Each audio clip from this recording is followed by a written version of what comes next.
Hello, everyone out there. My name is Unique Robinson, Education Coordinator for The Lyric.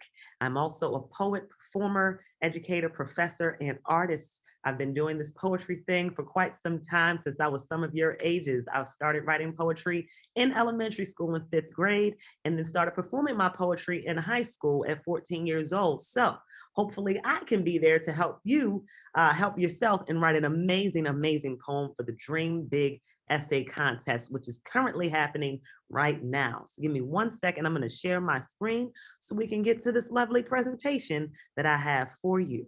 All right, give me 1 second. And here we go. Let's get started. There we go. All right. So as stated, we're here at the Lyric, and I'm going to walk you all through how to write the best poem possible for your Dream Big essay submission and poetry submission specifically. So the flow of today's workshop, of course, is the introduction, which I just gave myself and Unique Robinson once again. And I'll walk you through a materials list that you need for this workshop, the learning outcomes that you hopefully have at the end of the workshop. We'll go over Dr. King's legacy and why this is important and why the contest is named after him. And then we'll talk about defining your dream, right? So we'll do some brainstorming exercises and then the writing exercise that we all came here for, which is the poetry exercise.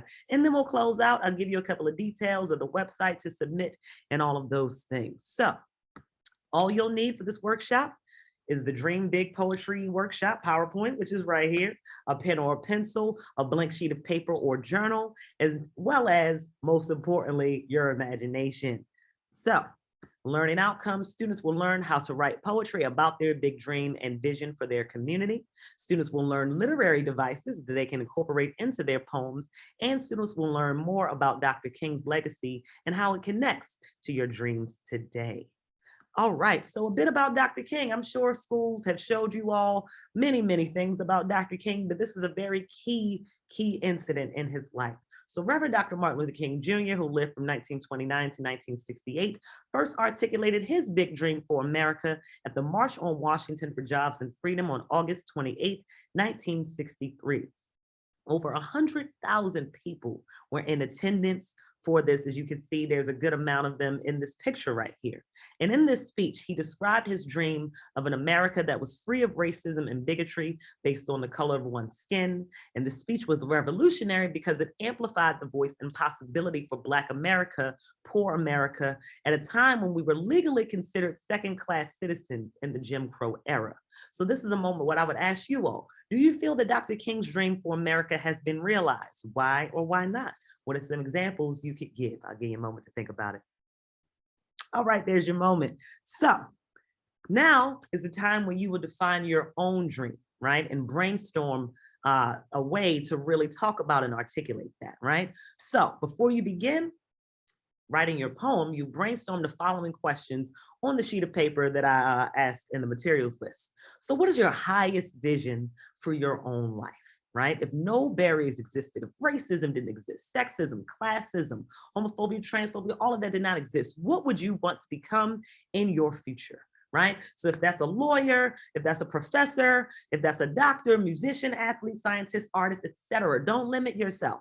When I was y'all's age, I had no idea that I was going to be a professor in my lifetime, but I'm grateful that I knew that I always wanted to be a poet, right? And now here I am, a poet and professor, and I get to teach poetry, and it is a joy that I share, right? So I'm grateful to have my vision realized and continuing to be realized. More importantly, why are you drawn to this profession? What about it draws you to it? What interests you?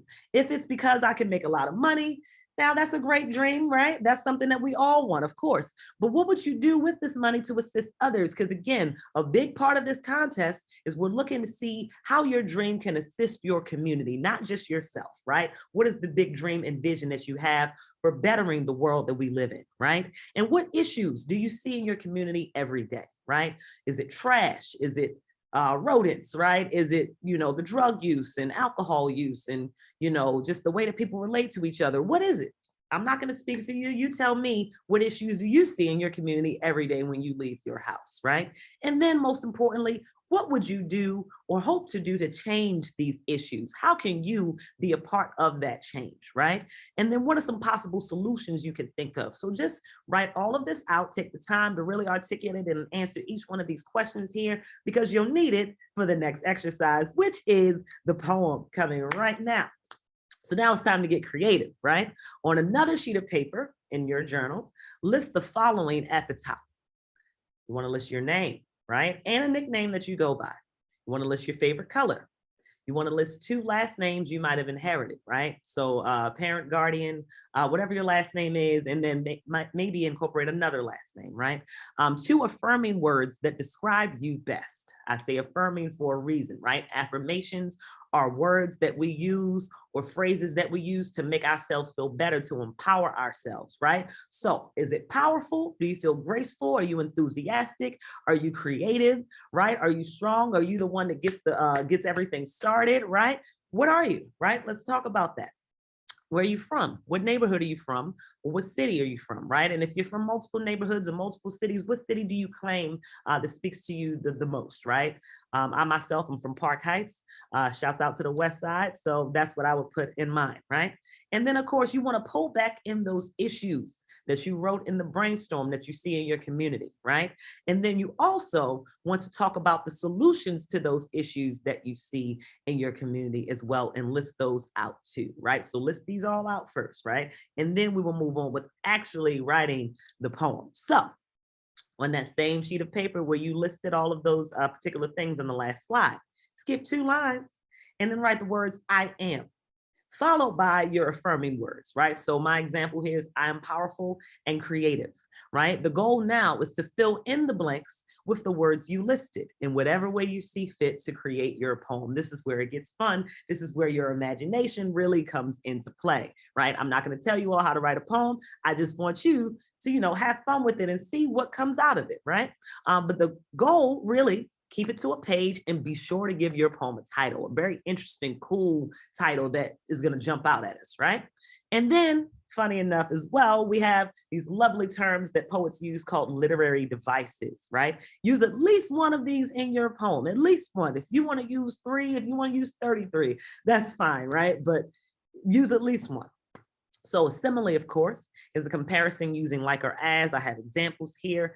A simile is I am as bright as the sun, right? That's a good example. A metaphor is a comparison without using like or as. I am the sun shining with love and purpose. You see how that happened? All right, there's the difference. Hyperbole, one of my favorites, it's an exaggeration, right? So I have the power of 10,000 trains. Obviously, we don't actually have that, but if you feel that powerful, let us see that, okay? Anaphora, one of my other favorites, is a form of repetition in a poem, right? Just another name for it. And it's usually at the beginning of each line. So if your poem is going like this, I am powerful, I am strong, I am graceful. You hear that I am, but you can do whatever you want with it, right? It could be, I want to change blank, I want to change blank, and just list those out. It's up to you, literally. And then of course, rhyme. Literally one of my favorite literary devices. I use it in most of my poetry. It's just a really fun exercise. 2 words that have similar sounds. We all know rhyme. If you listen to hip hop, you hear it all the time, right? Catch, dash, snatch, etc. You come up with your own. So here's an example of mine, right? If I were submitting a contest, if I was in elementary, middle, or high school, this is kind of how I would go about it, right? So I'll just read this really quickly. It's called Resilience in My Veins. I am dynamic and strong. For many years, felt like I didn't belong, but it was all for a greater purpose. Nothing just happens, nothing comes to disturb us. A purple aura from the spirit realm I chilled, saw turquoise in the field of Park Heights where it's real, called me Nene in the household, and outside I found gold hidden in the cracks where my grandmother worked her back. Bent over on them crops down North Carolina, moved to the north to the project some time ago, sometime in the 60s, Lexington the Terrace. Not much has changed, they're still treating us like terrorists, but if I can help it, I will try to redefine the way we're perceived, teach truth to young minds. See your life for yourself, use your own imagination to build a better city. Together we create. Boom, drops mic. There's my poem, right? Well, what's yours? Let's see. what you come up with from that, all right? And then once you're done, you submit your poem. That's the goal of all of this, right? So here's the website that you go to, right? It's Lyric Dream Big Contest.awardsplatform.com, exactly as listed. And again, you have to register for free with the website in order to submit your poem. It's a portal called Award Force. It's just the same way that we just upload everything, right? And only one submission is allowed at a time. So one individual has to submit. And then if you have other folks that are submitting, allow them to also individually set up their account so that they can submit their poem as well, right? And then once you've done this, right, be sure to have an email address, either yours or your parents, and fill out all of the information listed on that first page. And then once you've done this, the website will walk you through how to upload your work from there. We made it pretty simple, so it's just good from there. The deadline for submissions has been extended to Friday, March 18th, 2022 at 11:59 p.m. So you still have a couple of weeks to get this in and articulate your big dream vision poem, right? So of course, what are you winning in this contest? 6 students have an opportunity to win a prize package that is of $750 estimated value. Can't really tell you what it is. You just got to find out. But it's a really cool prize. I'll just say that much. And you get the opportunity to share your work on Lyric Baltimore stage on Monday, April 18th, 2022, hosted by WBAL TV. Everybody knows WBAL, right? And the anchor, Jason Newton. So you get to broadcast your dream with the whole city and county and state of Maryland. How amazing is that? Let's get to it. I'm excited to see what you all come up with. Thank you for your time. Thank you for watching this. If you have any questions regarding submissions or the Award for Submission website, please email me. I'm updating and looking at it pretty regularly. And yes, I would love to hear from you. Thank you all for watching, and I wish you the best with writing your poetry. Take it from Oprah and me. You got this, y'all. All right, take care. Peace, y'all. I'm out. Bye.